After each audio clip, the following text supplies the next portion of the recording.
Olá, alunos queridos do 8º ano, vamos lá para mais uma aula de ciências, tá? A aula de ciências, conteúdo está, peraí. Conteúdo está no capítulo 9 de gestão, mas agora nós vamos falar de alimentação, tá? Então, essas páginas aqui é do início, nós vamos falar do sistema de alimentação e saúde. No Brasil, existem vários projetos do governo federal, né? Inclusive aquele Fome Zero, daqueles 17 projetos que nós já vimos na apostila 2, tá? Então, existem vários projetos do governo, inclusive o Fome Zero, que o governo federal desempenha, né, no território brasileiro. Nós sabemos que ainda, né, temos indivíduos passando fome na cidade, mas existe o projeto, ok? E também o Conselho Nacional de Segurança Alimentar e Nutricional, ok? Aí, sistema alimentar, o que é isso? Tá? Para que nós temos alimento nas nossas mesas, tá? Nós temos que pensar que isso daí teve que ser plantado, colhido, transportado até chegar ao nosso consumo, até chegar às nossas casas, ok? Então, nós temos que pensar na agricultura, na pecuária, para que temos os alimentos na nossa casa, ok? Esses alimentos, tá? Nós temos que pensar nele, na produção dele, tá? A produção desse alimento, como vai ser o cultivo na agricultura, no caso, e na pecuária, tá? Então, agricultura e pecuária. Nós temos que pensar em atitudes sustentáveis para a produção desses alimentos. Aqui eu estou mostrando para vocês algum daqueles projetos, né? Dos 17 atitudes lá que o governo desempenha para que vamos conseguir evoluir aí, tá? Então, nós temos o 2, que é o Fome Zero, a saúde, né? O consumo da produção, da responsabilidade, consumir, né? Sem acabar, então, com responsabilidade. A 14, que é vida e água, ok? E o 15, que é vida terrestre, que no caso seria a vegetação, ok? Daí, o processo de alimentos. Como que pode ser o processo? Aquele que nós pegamos da natureza e consumimos, ele chama in natura, tá? Quer dizer, não sofre interferência nenhuma. Nós retiramos ele da natureza e conseguimos, tá? Nos alimentarmos dele para absorção dos nutrientes. São todas as frutas, todos os legumes, tá? E verduras, ok? Nós temos alimentos que são minimamente processados. Então, é só algum processo, sem sofrer transformações. Tais eles quais são? A limpeza, uma fermentação, uma limpeza no produto, uma fermentação, ou congelar, ou mesmo só uma geladeira, como refrescar ele. São as carnes, carne, leite, o café, que sofre uma transformação, alguns vegetais, frutas, tá?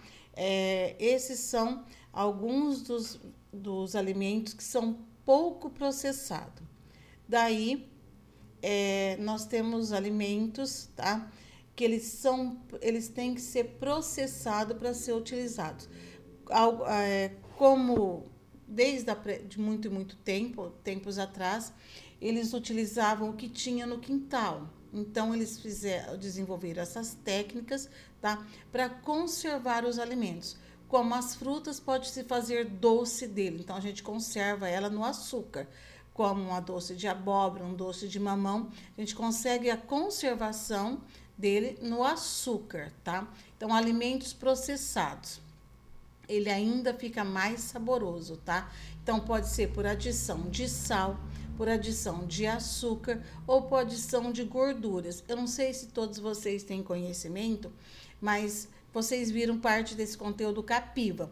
Então, eu posso salgar os alimentos, né? Chama carne de charque lá, né? Carne salgada, é utilizada na culinária, sim. Então, eu consigo conservar o alimento mesmo sem ficar na geladeira ou num freezer, tá? Então, o que ele faz? Eu coloco o sal retira a água Então, sem a água não tem micro-organismo, é uma forma de conservar as carnes aí. O açúcar para fazer os doces, chamados também de compotas, ok?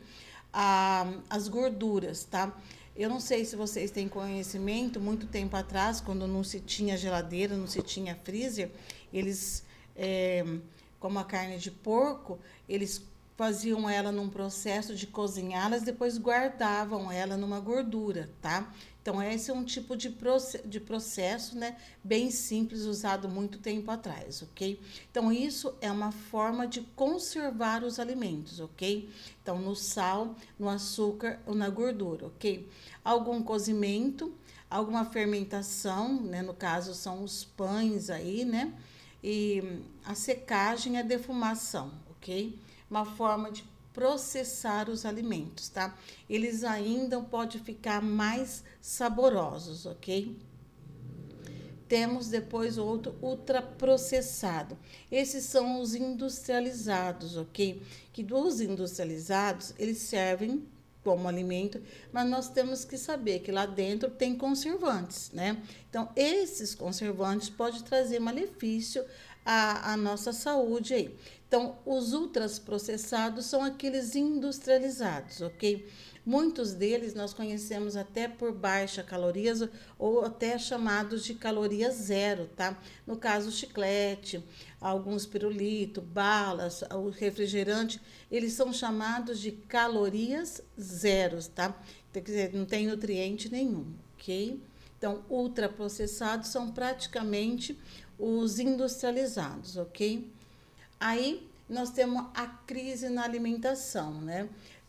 A obesidade é dos transtornos alimentares, né? Que é acima do peso.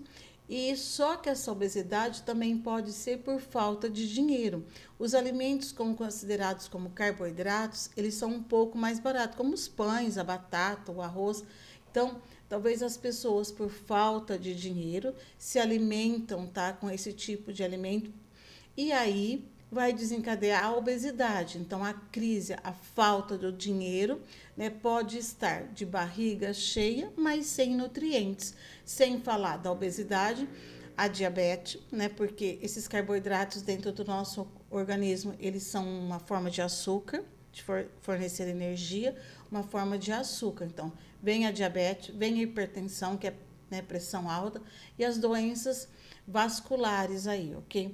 Então, a obesidade, tá, pode ser também por falta de dinheiro. Alimentos um pouco mais baratos, como os carboidratos, e aí, né, sem nutrientes, faltando outros nutrientes.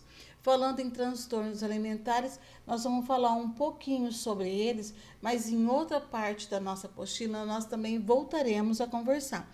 É só vamos falar dos transtornos alimentares. Então, nós temos anorexia, bulimia, tá? Obesidade, que nós já falamos um pouquinho, e a vigorexia. A anorexia, tá? O indivíduo desejando ter um corpo aí, né, perfeito, ela para de se alimentar, se alimenta muito pouco. Como é um transtorno alimentar, como é um transtorno, ela olha no espelho e se enxerga gorda quando não está já praticamente abaixo do peso, tá? A bulimia, ela também é um transtorno alimentar, fica muito atenta à balança, mas o que acontece, tá? Ela tem episódios, uma hora ou outra, come compulsoriamente, tá? Quer dizer, come muito, aí se arrepende, tenta forçar o vômito, tá? Ou toma laxante, que é para, né, fezes, ok? Toma laxante ou diurético para desinchar e tenta vomitar, tenta jogar aquele alimento para fora, tá? Aí nós temos a obesidade, que nós já conversamos sobre isso. Então, eu tenho obesidade, né, por colocar uma grande quantidade de calorias, né, comer, né, compulsivamente, ok? Então, vai aos poucos adquirindo a obesidade aí. Aí, nós temos a vigorexia. A vigorexia é mais nos meninos, tá? devido às meninas em torno de 13, 14 anos já terem o corpo de mocinha, os meninos, essa transformação é um pouco mais tarde. E aí eles desejam ter o corpo aí, né, bem formado, musculoso. Então, eles podem ir para a academia, a busca desse corpo desejado aí, talvez até algum medicamento, como são chamados aí os anabolizantes, ok? Ou mesmo uma atividade física intensa que até pode causar lesões no seu corpo, lógico, nos músculos, ok? Então, a vigorexia é mais para os meninos, ok? Aí, esse conteúdo está no capítulo apostila 4, capítulo 9, módulo 35 e 36, ok? Na aula de quinta-feira, vamos encontrar, vamos realizar as atividades da pirâmide, ok? E as demais atividades, tá? Até mais.